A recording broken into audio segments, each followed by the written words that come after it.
घर के आंगन में जैसे ही मीता भाभी की आवाज गूंजी, वातावरण में एक अजीब सी खामोशी छा गई। छोटू जोर से बोला, भाभी, आना मेरी पत्नी है। रिश्ता मेरा है उसके साथ। आप लोग उसके लिए इतनी दया क्यों दिखा रहे हैं? मीता भाभी ने गहरी सांस ली। छोटू, पहले तो तुम अपनी पत्नी का सम्मान करना सीखो। तुम ही ने कहा था ना कि तुम उसके साथ नहीं रहना चाहते। ऐसे में वो क्या करती? उसने तो तुम्हें इस रिश्ते से आजाद ही किया है। छोटू झुंझला कर बोला, हाँ भाभी, मुझे अब सच्ची आजादी चाहिए।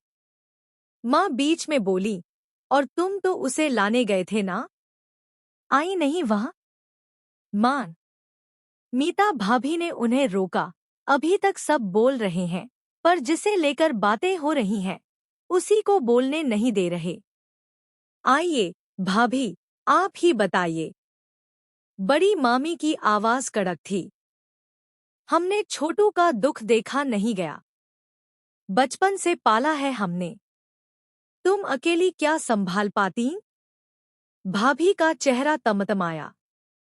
नहीं, मैं नहीं संभाल पाई क्योंकि इस सारे परिवार की जिम्मेदारी मुझ पर थी।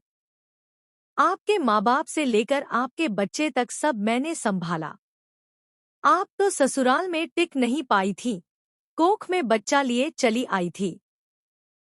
मैंने ही तो सब किया।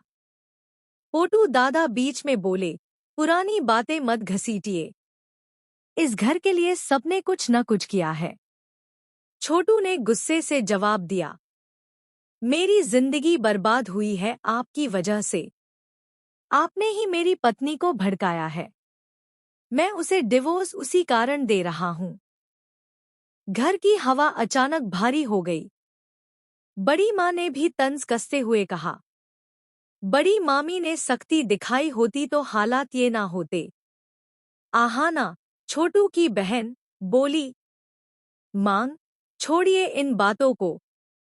वैसे भी आना दोबारा आने वाली नहीं है। आपने उसे आखिरी मौका दिया था, उसने नहीं लिया। माँ ने लंबी सांस छोड़ी। वो कह रही थी कि तूने उसे कहा कि तू उससे प्यार नहीं करता और शादी गलती थी।